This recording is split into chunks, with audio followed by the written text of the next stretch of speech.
they have messed with the wrong generation and they should know this. पूरी दुनिया ने देखा पुलिस ब्रूटैलिटी।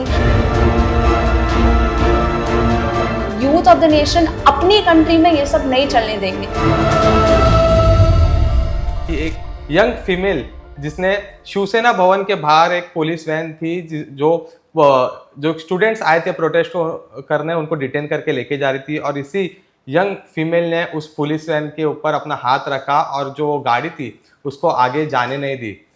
इसी को लेकर हमसे बात करने के लिए रिया जी है, जो खुद वही शख्स है जिसने पुलिस की गाड़ी रोकी थी वहां पर दादर के शिवाजी पार्क में।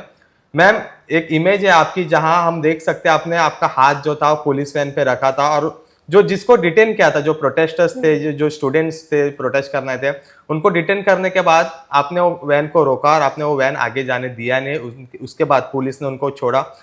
क्या कहेंगे, क्या हुआ था एग्जैक्टली उस टाइम पे? तो 4:30 बज रहे थे और मैं अपने फ्रेंड्स का वेट कर रही थी कोहिनूर बिल्डिंग जो शिवाजी पार्क के पास है, ताकि हम सब साथ में जाएं। और मैं तब तक नारे सुन रही थी, और वो नारे सुनकर मेरे अंदर ऐसा जज्बा जाग रहा था कि आई वाज लाइक मैं यहाँ रुक कर क्या कर रही हूँ, मेरा वक्त ज़ाया हो रहा है। तो मैंने अपने दोस्तों को बोला मैं जा रही हूँ, मैं लाइव लोकेशन सेंड कर दूंगी।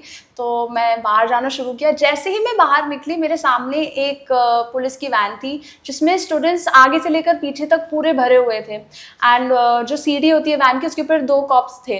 तो मैंने कुछ नहीं सोचा। सबसे पहले तो ये था कि अगर मैं वहाँ जाकर नारे लगाऊंगी तो मैं यहाँ क्या कर रही हूँ, अगर मैं यहाँ से चली गई तो मैं अपने आप को भी फेल कर दूंगी। So I have to take a stand, मेरे सिटीजन्स के लिए, ये हमारे बच्चों के लिए। तो आई वाज लाइक मैं जाऊँगी। तो मैंने बात किया उनसे, मैंने अपना पूरा होमवर्क किया था, मुझे मेरे अधिकार पता है। तो मैं एक चीज़ सबसे कहना चाहूँगी, जो भी इस लड़ाई में लड़ रहा है तो वो अपना होमवर्क करे, वो अपने अधिकार जाने सबसे पहले। तो कॉन्स्टिट्यूशनल राइट्स जो बाबा साहेब अम्बेडकर ने बनाए हैं वो हमारे लिए हैं, उन्हें पढ़े, उन्हें समझे।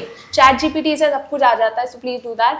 एंड मैंने सबसे पहले उनसे पूछा, पुलिस वाले अफसर से, कि आप के पास मेमो है बच्चों को लेके जाने के लिए, आपको एक मेमो चाहिए रहता है जो रिटन में होता है। उन्होंने बोला उनके पास नहीं है। तो मुझे पता था कि वो गलत है। तो उसमें मेरा जज्बा थोड़ा और जागा कि ये गलत है, और मैं अपने टैक्स भरती हूँ तो मुझे कोई डर नहीं है। तो मैंने हाथ अंदर बढ़ाया वैन में और मैंने एक लड़की को बाहर निकालने की कोशिश की, तो उन्होंने उसे आने नहीं दिया। उन्होंने हाथ ऐसे रख दिया था तो वो नहीं आ सकी। तो मैं वैन की साइड में चलने लगी। चलते चलते मुझे ये एहसास हुआ कि मैं कितना भी उनके साइड में चलूँ वो मेरे से आगे निकल ही जाएंगे। तो मैंने उनसे पूछा कि आप क्यों लेके जा रहे हो? तो उन्होंने बोला कि अरे आगे जाके छोड़ देंगे। मैंने बोला बेटा आगे जाके छोड़ ही रहे हो तो अभी छोड़ दो ना। लाइक मैडम आप समझो, मैडम आप समझो। मैंने बोला मैं अभी समझ जाऊंगी, फिर आप भी समझेंगे। तो मैं वैन के सामने चली गई और मैं खड़ी हो गई।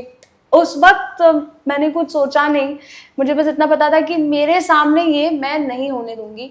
तो मैं बस अड़ गई। तो मैंने देखा कि कुछ देर बाद सारे बच्चे मेरे पीछे आए और मीडिया आई, एंड वो वीडियोज़ ले रहे थे, फ़ोटोज़ ले रहे थे जब मैं खड़ी थी। तो मेरा तो सॉर्टेड था, फोटोज़ वीडियोज़ मिल जाते तो मुझे निकालने की ज़रूरत ही नहीं, मुझे बस अपना काम करना था। तो मैंने वो किया, एंड करीब 40 मिनट कम से कम चला होगा ये सब आगे पीछे। और मैं यहाँ से देखने की कोशिश कर रही थी, मुझे पता है अगर मैं हट जाऊँगी तो वो आगे निकल जाएंगे। तो मैं ऐसे बैंड होकर देखने की कोशिश कर रही थी। तो मैंने उनसे फिर से बात की। उन्होंने बोला मैडम हम आपके साथ हैं। उन्होंने पता है, तो हमें थोड़ा लग नहीं रहा है पर।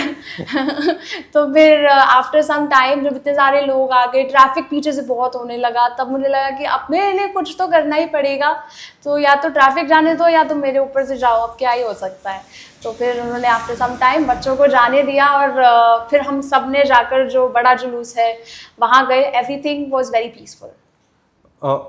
मैम, आपने जो जज्बे की बात की, ऐसा क्षण होता है जब पुलिस के सामने अकेले जाते हैं तो एक फियर रहता है कि वो हमें भी डिटेन कर सकती, क्योंकि ऑलरेडी इतने प्रोटेस्टर्स को उन्होंने डिटेन किया था, वैन में बिठाया था, कम से कम 10-20 स्टूडेंट्स थे उसमें।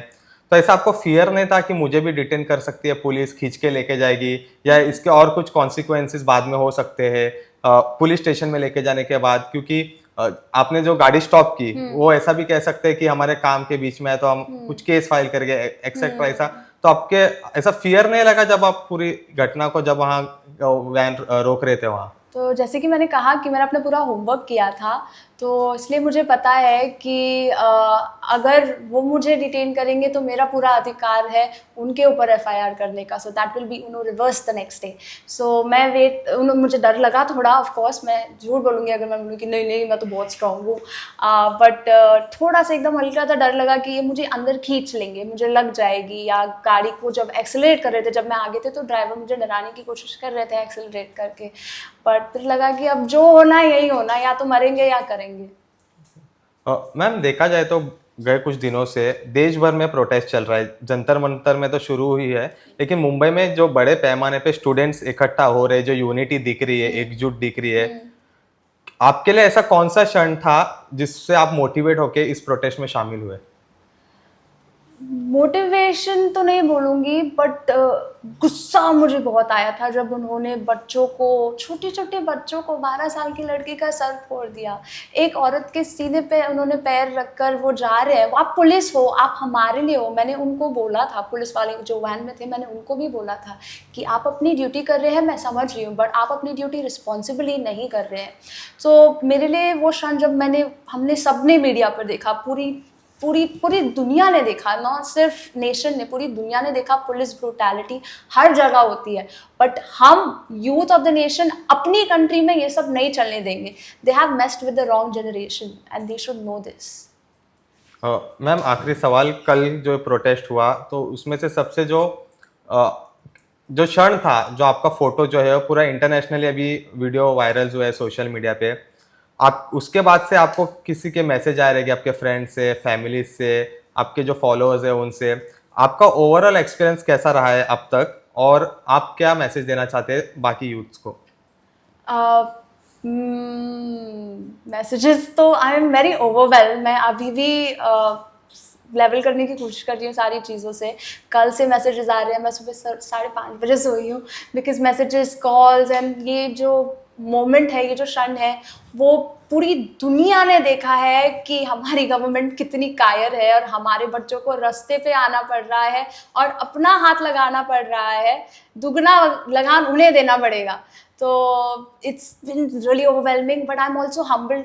मुझे लोग रानी लक्ष्मीबाई जी से कंपेयर कर रहे हैं, वो तो मैं बिल्कुल नहीं हो सकती, बट जो भी मैंने भगवा कलर पहना है आज, भगवा कलर जो है वो करेज के लिए और साहस के लिए होता है। जब आपको साहस दिखाना रहता है तो आप थोड़े अनकंफर्टेबल ज़रूर होंगे। तो बहुत अभी भी मैं मम्मी पापा से बात कर रही थी, तो सबको ऐसा लग रहा है कि मतलब वाह रिया, बट रिया को लग रहा है रिया ने कुछ ऐसा किया नहीं है ज़्यादा, रिया ने बस अपना हाथ रखा है क्योंकि उसे पता है वो गलत है, और जब आपको पता होता है कि आप सही हैं ना, आप नहीं डरते। Okay, thank you. Thank you. Thank you ma'am Lokmat से बातचीत करने के लिए। व्हिडिओ जर्नलिस्ट मंगेश रेडकर के सह डॅरेल मिरांडा, लोकमत, मुंबई।